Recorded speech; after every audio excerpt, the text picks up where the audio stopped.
let your light shine. John Schoonmaker is a musician and a licensed professional counselor whose practice focuses on healing from trauma.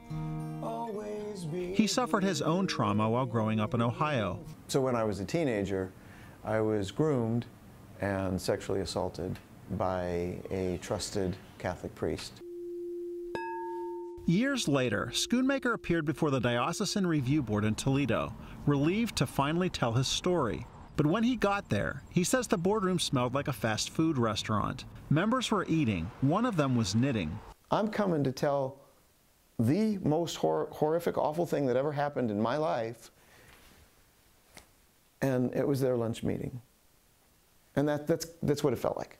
The scene isn't what bishops leading the U.S. Catholic Church promised in 2002, when they required dioceses to form independent boards with lay people to review allegations. An Associated Press investigation finds that in the years since, the boards routinely have served as a way to undermine the claims of sexual abuse victims, avoid payouts, and shield pedophile priests. No, review boards shouldn't exist because it gives people false hope.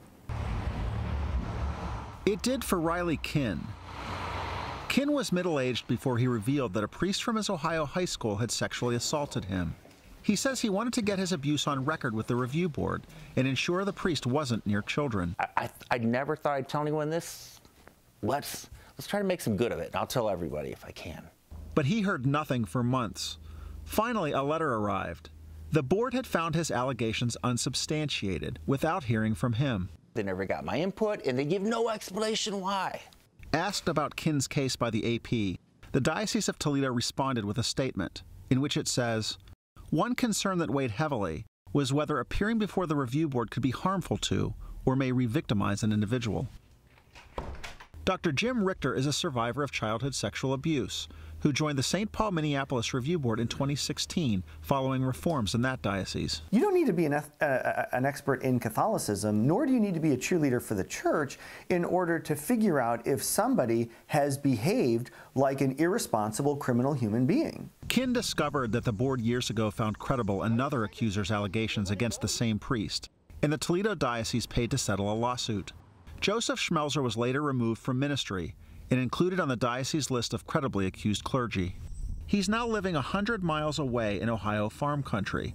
That other accuser was John Schoonmaker. But I've heard that he's got kind of a nice house with a pond, and he has a really nice life. Okay, so I'm not making any comment. The AP caught up with Schmelzer as he ran errands. Again, what would you say to them? Why would they be making up these allegations against you? I have no idea. I'm going to not make any comment.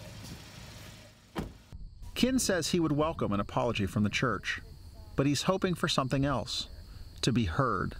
Mike Householder, The Associated Press.